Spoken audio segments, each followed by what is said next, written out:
Ito ang ating yaman na hindi kayang mabili ng pera.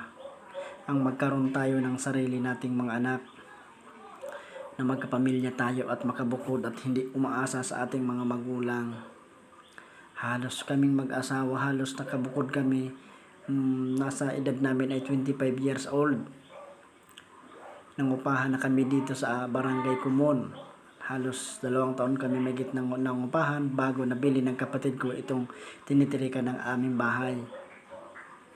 Sa pagpapamilya kasi mas masarap talaga yung nakabukod.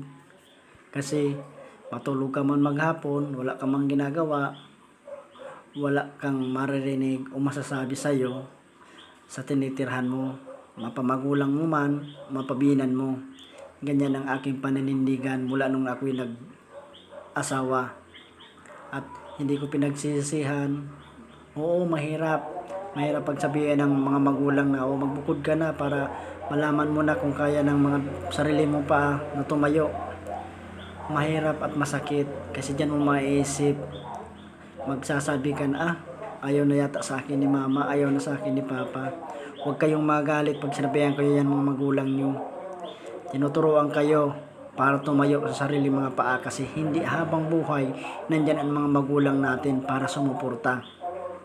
Nandyan lang ang mga magulang natin pag may mga pamilya na tayo para sa guide, para i-guide tayo kung ano ang tama patungo sa ating buhay na patutunguhan. Kasi walang magulang na ituturo ang maling daan, kundi sa tamang daan. Huwag kayong magalit sa inyong mga magulang kung nagagalit sa inyo. Pagsikapan nyo na may taguyod ang pamilya nyo kahit wala pa kayong ipon, basta hindi kayo umaasa sa mga kapatid nyo o sa mga magulang nyo. Ganyan ang nagpapamilya. Kung ayaw nyo na may gulo, ganun ang gawin nyo.